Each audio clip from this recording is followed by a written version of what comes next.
Scrolling on my phone, mind gets caught lying to myself.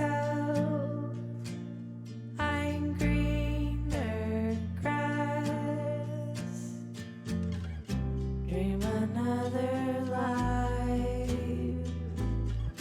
one that's not so hard. I can get lost down that dangerous road.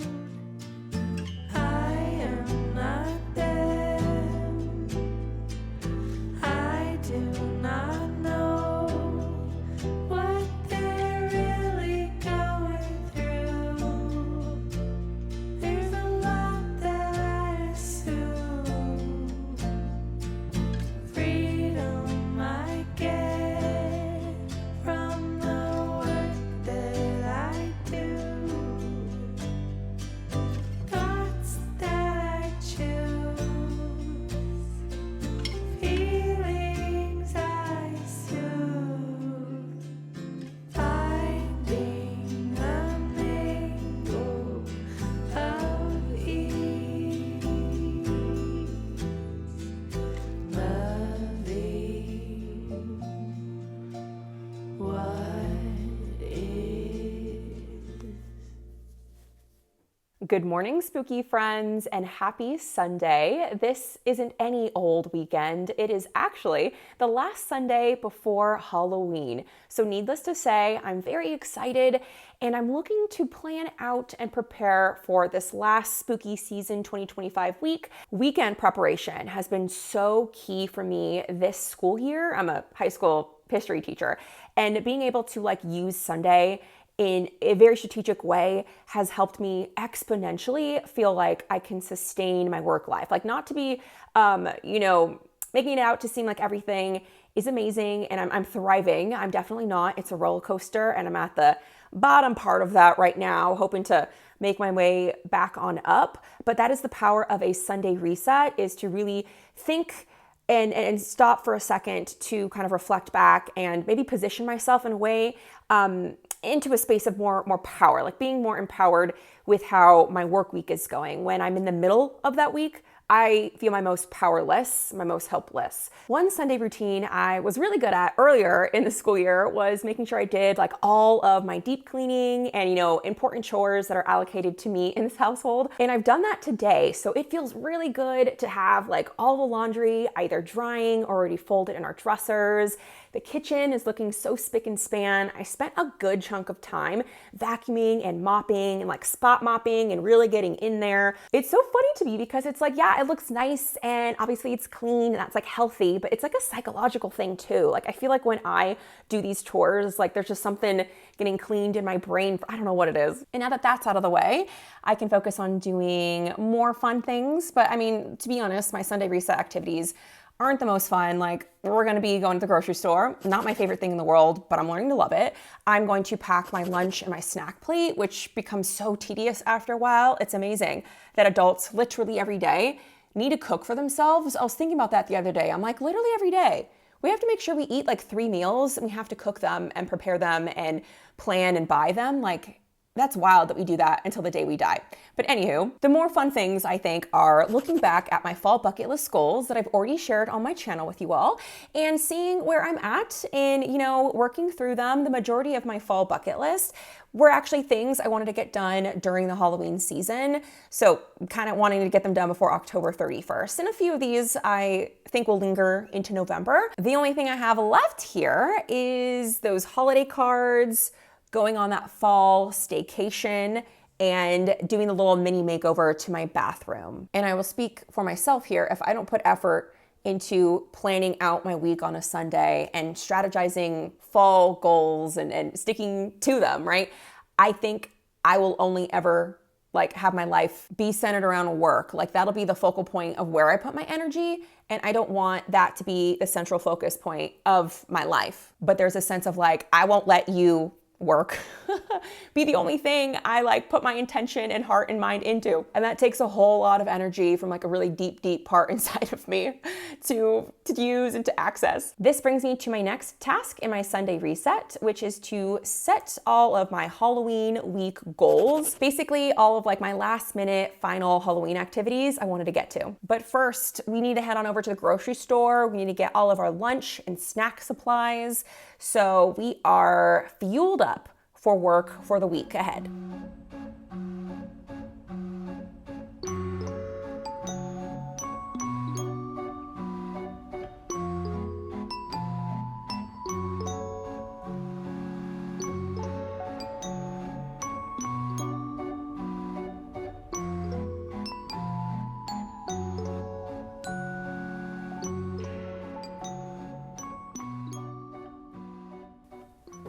8,000 years later, we are finished grocery shopping. We're putting everything away. Thomas is down here by the fridge.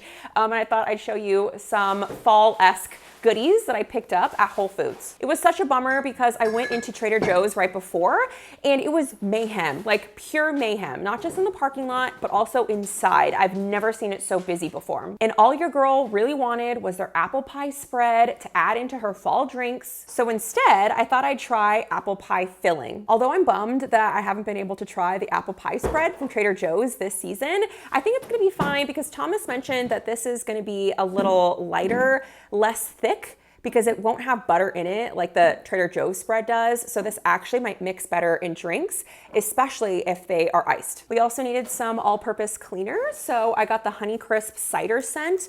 Again, I'm just so obsessed with the apple scent this season for some reason. Yum, yum, yum. So fresh, so clean. I also wanted to add some black olives that are pitted to my snack plate, which I will pack up with you all. And then I also wanted to try these Super Seed snack clusters in maple and brown sugar. These sounded so good with hemp hearts, pumpkin seeds, sunflower seeds, chia, flax, and quinoa.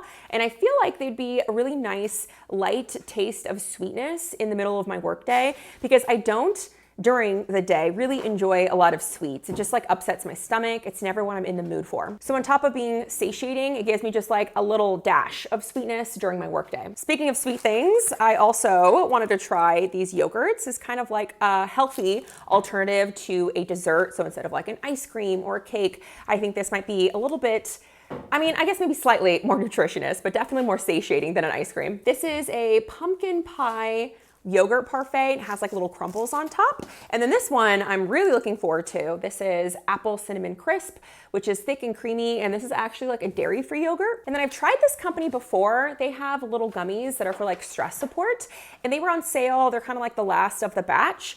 So I thought this would be great to try because I've been using L-theanine, I think that's the name of it, these capsules, and I'm kind of almost out of them. I've been using them quite a bit because I'm stressed. So I thought these would be a good substitute. I always like to have a batch of stress support tea, gummies, supplements, whatever. Even like powders to add into smoothies. I always like to keep myself stocked on that. And gummies are always like my favorite version of these stress supplements. It feels so good to have a stocked little kitchen. So before I get too tired, before I start to like really relax into the evening, I'm gonna put my lunch together, pack that all up, as well as my snack plate, and share with you some of like my really like low effort, low energy ways of making sure I have a full belly during my workday.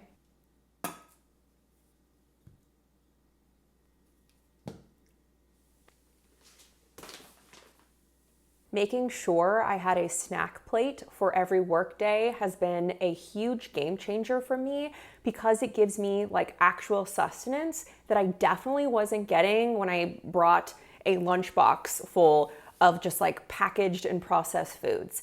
And I'm by no means like this Whole Foods health girly. I love me some packaged foods, but I am running like at just the highest speed, both physically, emotionally, and mentally during my work week. And I was not getting the nutrition I needed to do my job and to do it well in a way that like made me feel good at the end of my work day. And I still am not perfect at it. Like I'm still feeling so drained after work. And so, you know, it's a work in progress for sure. But the food issue has definitely been resolved for me. And having a routine has also been so helpful for me because I don't have to think about what kind of foods I want in this snack plate.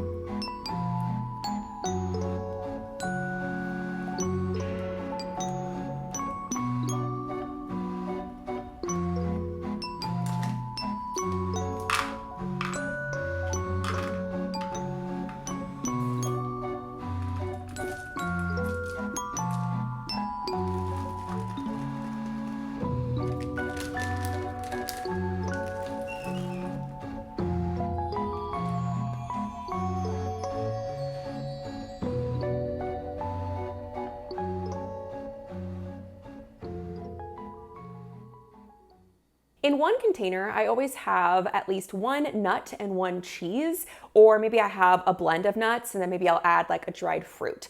So it just kind of depends on like what we have and what's like, in season, which is kind of how we try to grocery shop these days. So it's kind of fun, like to feel like every week there might be something different that I have on my snack plate. And it just kind of, goes with whatever we have extras of from meals that we want for lunch or that we want for dinner. So it doesn't require too much brain power to decide what will be in this snack plate. The same thing goes for the vegetable compartment, which this week I have olives because I was just like really feeling in the mood for that. It's very charcuterie coated. And then I have been really into cucumbers for the past few weeks. So that's like really nice and has a really satisfying texture, a good little crunch. And the large compartment, I leave empty until the morning before I head into work because it's typically going to be a fruit and those can't be cut ahead of time. They're their best in the morning or as closest to like when I'm going to consume them as possible. Typically, I've really been into apples, cutting those up and having one apple every day.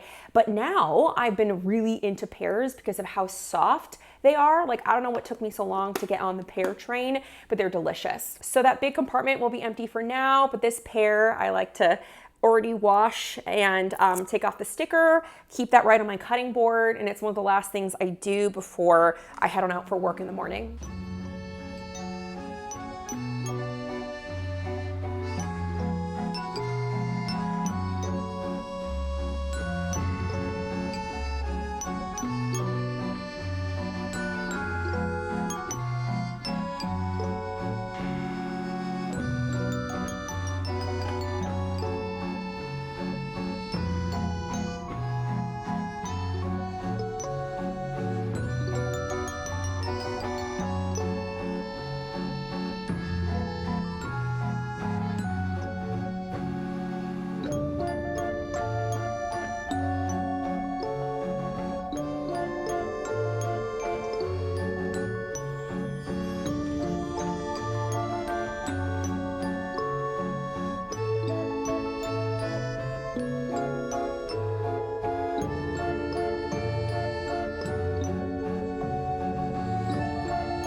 My lunch and my snacks for tomorrow are all prepared and ready to go, which is always a nice feeling the night before that, I'm just investing this time in now to make sure my morning is as smooth as possible when my dopamine levels are their lowest. And because it is Halloween week, I thought I'd make my lunch extra spooky by including in a few tricks and treats. If you remember, last summer, I went to Los Angeles for a spooky little adventure where I went to several in-person brick and mortar spooky small businesses, one of which was the Horror Boodega.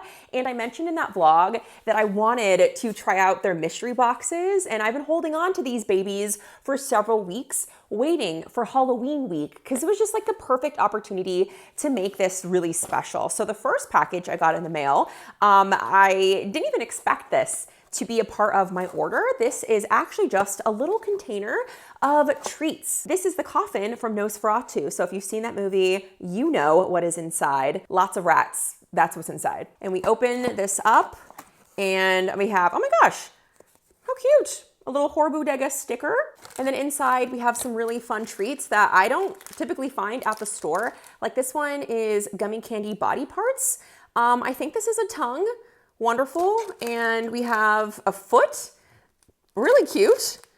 Really, I just called like a tongue and a foot that's like without its body. I called it cute. I have an empty candy bowl over there that is just like dying for some spooky treats. So that is exactly where these will be going. Moving on to what I like actually ordered and I'm super excited to open up. I have the mystery box right here.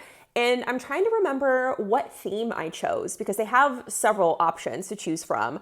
I think they had like a vampire box. I think there was like monster mash, so just like several different creatures. I'm totally blanking on the other ones. I think I chose the option where it was a mix of everything. I have my knife. I'm ready to go. So they packaged this in such a solid, safe, and careful way.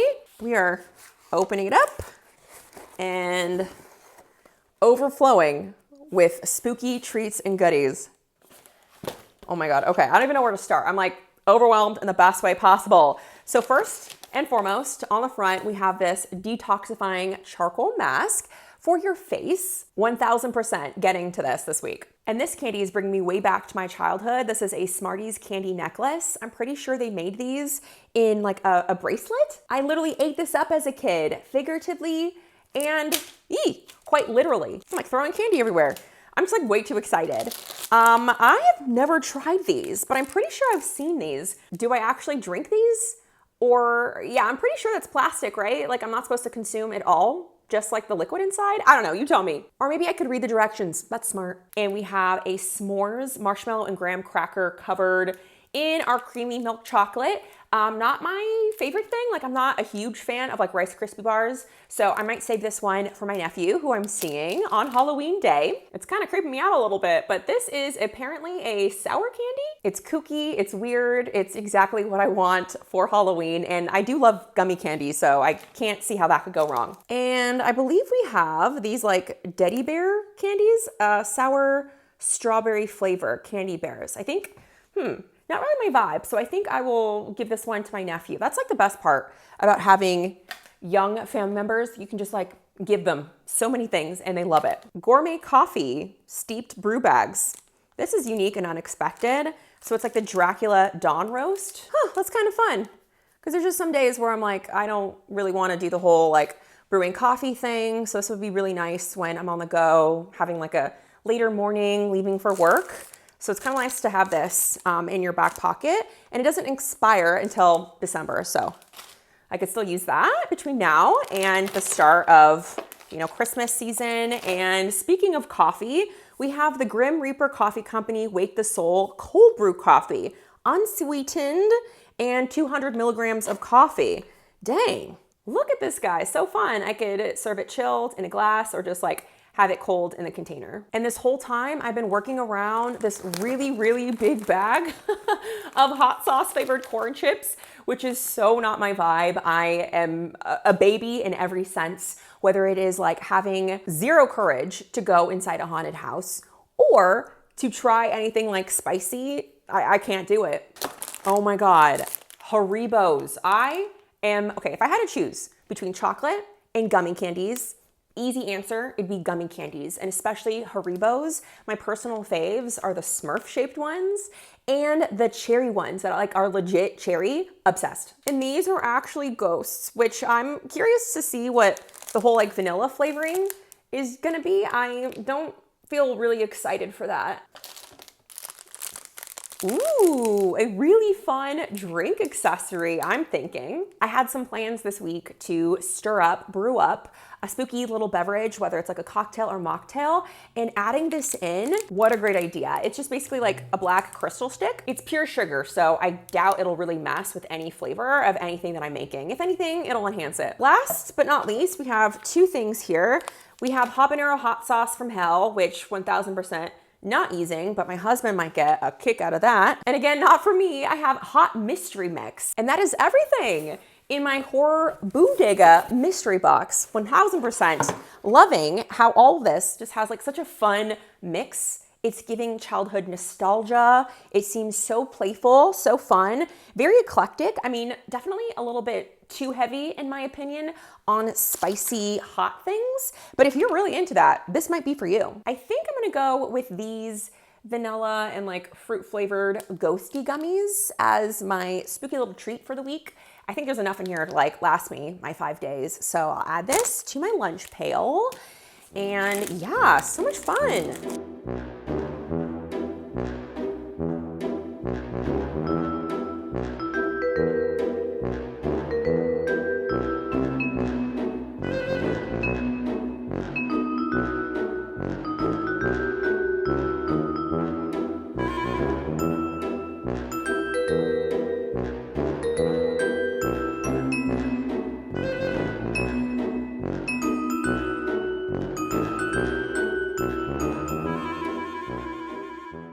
Let's use the remaining sunlight on our spooky Sunday to quickly plan out a few Halloween week priorities that I want to get to in the next few days. This video kind of has been helping me think about what is going to be important to get to really just enjoy this time of year that just happens once. So I always try to make the most of it. So the first thing that I know I've talked about today is using that apple pie filling in a beverage. And despite the fact that I've made many fall beverages and spooky drinks, there are a few more that I've saved on Instagram that I think I can get to in this remaining week. I may just have to make an extra grocery store run. The school that I work at is doing a Halloween spirit week. So there's like really easy ways to dress up. I think one day is to have Halloween headwear. So I probably will just wear my headband that has like bats coming off of it. They have a day where you dress up as a fictional character. And then of course on Friday, it's Halloween, so we can dress up as anything. And I'm pretty sure I'm just gonna make myself a makeshift Wednesday Addams. Those are always the best costumes anyways. And then actually on Halloween day, I'm really looking forward to spending that with my family since it falls on a Friday, which is lovely and hasn't happened in many a year. Thomas and I have been playing our Hocus Pocus game that he gifted me in my boo basket, and it's really fun. Hard, very difficult. If you've played it, let me know if it's challenging for you. And I think what makes it so difficult is that we are playing with just 2 players. And so I think adding in other people like my sister and my mom, I think that might make it easier to attack the 3 sisters. That's the whole point of the game. It's the premise. We shall see. Maybe it's just a challenging game. And other than that, it's really just finishing my current reads and watching more episodes of The Simpsons Treehouse of Horror. Really impressed with myself for how much I was watching this September, but mostly October. A few of my favorites include Grave Encounters, which was a really scary found footage film that definitely needs to be watched at night in the dark for like maximum scary effect. I really loved VHS Halloween, which is a new 2025 release, and I still can't get that first, I think it was the first one. It's not the wraparound story, but it's the one where the teenagers go trick-or-treating and they find themselves in a house that has a woman and there's babies that are involved. And it was just like, I don't know. I watched that probably about 2 weeks ago at this point, and I still can't get it out of my head. Major recommend. I mean, all of them were like pretty great, but like that one was a standout for me. And then on a very different, more lighter note, I really had so much fun watching Halloween Baking Championship. Every week as a new episode came out, it was kind of like that spooky season work week ritual with my husband where we just had a really fun time enjoying our dinner while we watched it. You know, people are so creative and taking guesses on who was gonna win that week and who was gonna go home. I'm kicking myself for not starting this series much sooner. And then currently, I'm reading an audiobook and a physical book. The physical book I'm reading is The Pumpkin Princess and the Forever Knight. The Pumpkin Princess is a spooky middle grade book that's incredibly cozy. Like, it's just all about experiencing this world through the orphan who finds herself adopted by a big jack-o'-lantern guy who's the king of this like Halloween town. And through her, we get to explore the world, get to meet all these characters, and it's a vibe, like a Halloween vibe. And truly, I don't really want plots in Halloween season for me. Like, I want the Halloween vibes, and this book is really giving it to me. And the other book I've been reading right now is an audiobook. It is called The Autumn Springs Retirement Home Massacre. There's a lot of words in there. This book was recommended by Deja from Deja's Book World on one of her Halloween weekend sprints. And I found it interesting because of how much she loved it, for one. And for two, she mentioned it was a blend of both like cozy mystery and horror, which honestly has to be one of my favorite combos as of late. And Deja was 100% correct. I'm literally obsessed with this book. It's probably been maybe like 24 hours since I started it. I'm about halfway through. I can't get enough of our main character. I would be very surprised if that book doesn't become a Halloween 2025 favorite of mine. And speaking of my favorites, 1000%, Play Nice by Rachel Harrison, definitely one of my favorites of hers and favorites of the season as well. Haunted house story, demons, both like metaphorical in your family and then also like the supernatural kind. Perfectly Wicked was a really lovely witchy romance set in fall at an apple farm. A little bit of romance, a little bit of like a mystery. It's a really fun time and I love the characters. Fan service, very spicy, really fun way to explore like what if this has-been actor started to transform into a werewolf over time and his like biggest fan somehow has to be the one to come to his rescue. Really interesting commentary on just like fandom and fame in general. Maybe a little too long, But I really did enjoy these characters, so I didn't mind staying in the world or maybe kind of like overstaying my welcome a little bit. And another favorite that also was like a smidge on the longer side than I think it needed to be was a sequel, Hour of the Pumpkin Queen.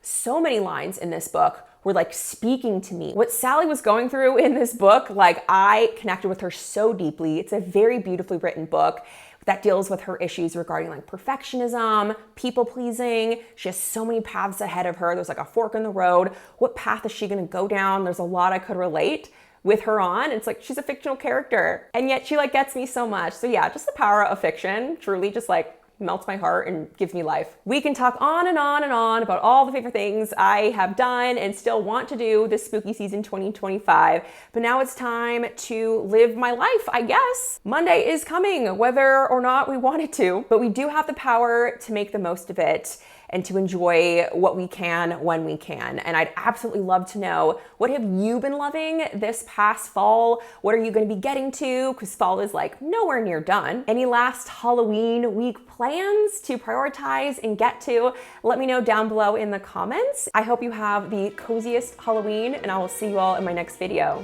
Bye.